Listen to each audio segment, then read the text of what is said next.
নমস্কাৰ বন্ধু বান্ধৱীসকল স্বাগতম জনাইছোঁ job education YouTube channel to জবলৈ বন্ধু বান্ধৱীসকল আজি অসম চৰকাৰৰ ফালৰ পৰা এটা বিজ্ঞাপন আহিছে এই যিটো বিজ্ঞাপন প্ৰকাশ কৰিছে বিজ্ঞাপনটো শিক্ষা বিভাগৰ ফালৰ পৰা আহিছে অৰ্থাৎ ডাইৰেক্টৰ অফ এলিমেণ্টাৰী এডুকেশ্যনৰ ফালৰ পৰা আহিছে আপোনালোকে নিশ্চয় হেডিংটো দেখা পাইছে যে শিক্ষা বিভাগৰ বৃহৎ নিযুক্তি ইয়াতে বৃহৎ নিযুক্তি বুলি এটো কাৰণে কোৱা হৈছে যে ইয়াতে মুঠ আপোনালোকৰ ভ্যাকেন্সি আছে আপোনালোকে এটা দেখিব 10673টা পদৰ ভ্যাকেন্সি ইয়াতে আছে আৰু এই পদসমূহ এলপি আৰু ইউপি টিচাৰ ভ্যাকেন্সি কাৰণে দিয়া হৈছে আৰু ইয়াতে আপোনালোকৰ দৰমহাটো উল্লেখ আছে এটো আপোনালোকৰ স্কেল পে 14000 টকাৰ পৰা আৰম্ভ হ'ব যেহেতু এই পদসমূহ ৰেগুলাৰ পদ হয় আসাম গভৰ্ণমেণ্টৰ ডিইইৰ ৰেগুলাৰ ভ্যাকেন্সি হয় গতিকে এই পদসমূহৰ কাৰণে আপোনালোকে কেনে ধৰণে আবেদন কৰিব আৰু ইয়াৰ টাৰ্মছ এণ্ড কণ্ডিশ্যন কি থাকিব এই সবিশেষ আজি আমি এই ভিডিঅ'ৰ জৰিয়তে আলোচনা কৰিম গতিকে বন্ধু বান্ধৱীসকল আপোনালোকে ভিডিঅ'টো শেষলৈকে চাব তেতিয়া ইয়াৰ সবিশেষ আপোনালোকে জানিব পাৰিব আৰু যদি আপোনালোক মোৰ চেনেলত নতুনকৈ আহিছে তেন্তে চেনেলটো সাবস্ক্ৰাইব কৰি কাষতে থকা অল নটিফিকেশনটো অন কৰি দিব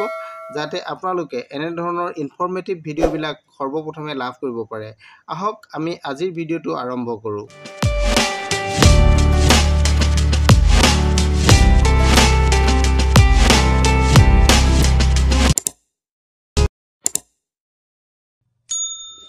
নমস্কাৰ বন্ধু বান্ধৱীসকল আজি আপোনালোকলৈ যেটো বিজ্ঞাপন আনিছো বিজ্ঞাপনটো আপোনালোকে নিশ্চয় দেখা পাইছে এটো এই বিজ্ঞাপনটো আপোনালোকে চাওক office of the director of elementary education Assam কাহিলিপাৰাৰ পৰা এই নটিফিকেশনটো আহিছে এই নটিফিকেশনটো আপোনালোকে অলৰেডি গম পাইছে যে শিক্ষা বিভাগৰ 10000 ওপৰত প্ৰায় 11000 শিক্ষকৰ নিযুক্তিৰ কাৰণে এই বিজ্ঞাপনটো আহিছে বিজ্ঞাপনটো আপোনালোকে ইয়াতে চাব পাৰিব এই বিজ্ঞাপনটো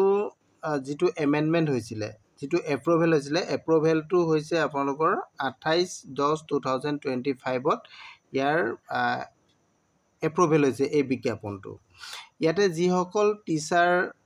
পদ ভ্যাকেন্সিৰ কাৰণে বিজ্ঞাপনটো আহিছে ইয়াতে উল্লেখ কৰা আছে যে যিসকল কন্ট্ৰাকচুৱেল টিচাৰ ইয়াতে লিখা আছে যিসকলে already contractual teacher and state pool teacher হিচাপে তেওঁলোকে সৰ্বশিক্ষা অসমত কাম কৰি আছে এই শিক্ষকসকলকে ৰেগুলাৰ কৰাৰ কাৰণে এই বিজ্ঞাপনটো আহিছে আপোনালোকে এটা নিশ্চয় দেখা পাইছে টোটাল কিমান আছে 10673 টা ভ্যাকেন্সি কাৰণে বিজ্ঞাপনটো আহিছে আৰু এই পদসমূহ লোৱাৰ প্ৰাইমেৰীটো আছে আৰু আপাৰ প্ৰাইমেৰীটো এই পদসমূহ আছে আৰু এই পদসমূহৰ কাৰণে যিখিনি স্যালাৰি আপোনালোকক দিয়া হ'ব ইয়াৰে পে বেণ্ডটো 2 হ'ব 2 পে বেণ্ড হ'ব আৰু ইয়াতে দৰমহাটো প্ৰথম আপোনালোকৰ যেটো স্কেলটো 14000 পৰা আৰম্ভ হ'ব আৰু 70000 লৈকে হ'ব আৰু লগতে আপোনালোকৰ গেট পে থাকিব প্লাস আদাৰ এলাউন্সেস ইয়াতে দিয়া হ'ব এইখিনি কথা ইয়াতে উল্লেখ কৰা আছে ইয়াতে কেইটামান টাৰ্মছ এণ্ড কণ্ডিশ্যন আছে মই প্ৰথমে আপোনালোকৰ টাৰ্মছ এণ্ড কণ্ডিশ্যন কেইটা দেখাই ল'ব বিচাৰিছো টাৰ্মছ এণ্ড কণ্ডিশ্যনত যদি আপোনালোকে চাই প্ৰথম টাৰ্মছ এণ্ড কণ্ডিশ্যনটো দিয়া হৈছে যে 30 সেপ্টেম্বৰ 2025 লৈকে আপোনালোকে কন্ট্ৰাকচুৱেল এণ্ড ষ্টেট পুল টিচাৰ হিচাপে এছএছএ আন্ডাৰত আপোনালোকে কাম কৰা হ'ব লাগিব 30 সেপ্টেম্বৰ লৈকে কাম কৰা হ'ব লাগিব আৰু 2 নম্বৰটো কোৱা হৈছে যে 30 অৰ্থাৎ 30 সেপ্টেম্বৰ লৈকে কাম কৰা হ'ব লাগিব আপোনালোকে 3 বছৰ হ'ব লাগিব 30 সেপ্টেম্বৰ লৈকে আপোনালোকৰ 3 বছৰ সম্পূৰ্ণ হ'ব লাগিব তেতিয়া আপুনি এই পদটোৰ কাৰণে আবেদন কৰিব পাৰিব আৰু বাকি যিখিনি আপোনালোকৰ এডুকেশনাল কোৱালিফিকেশন এইখিনিটো লাগিবই গভৰ্ণমেণ্ট যিখিনি ৰুল মতে বা নৰ্মছৰ মতে যিখিনি লাগে সেইখিনি আপোনালোকে ফুলফিল কৰিব লাগিব এইখিনি কথা আছে আৰু ইয়াৰ কাৰণে 4 নম্বৰ দিছে যে আপোনালোকে যদি আবেদন কৰিব বিচাৰে তেনেহলে এইটো অফিচিয়েল ওয়েবসাইট আছে আপোনালোকে দেখিছে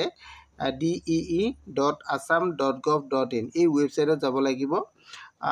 ৰাতিপুৱা 10 বজাৰ পৰা আপোনালোকৰ আৰম্ভ হৈছে আৰু ইয়াতে আপোনালোক কিমান তাৰিখলৈকে কৰিব পাৰিব আপোনালোকে চাওক 8/11/2025 মিডডে নাইট এটা দেখিছে মিডডে নাইট অফ আপোনালোকৰ 30/11/2025 অৰ্থাৎ আপোনালোকৰ 8 নৱেম্বৰৰ পৰা ইয়াৰ অনলাইন আবেদন আৰম্ভ হ'ব ৰাতিপুৱা 10 বজাৰ পৰা আৰু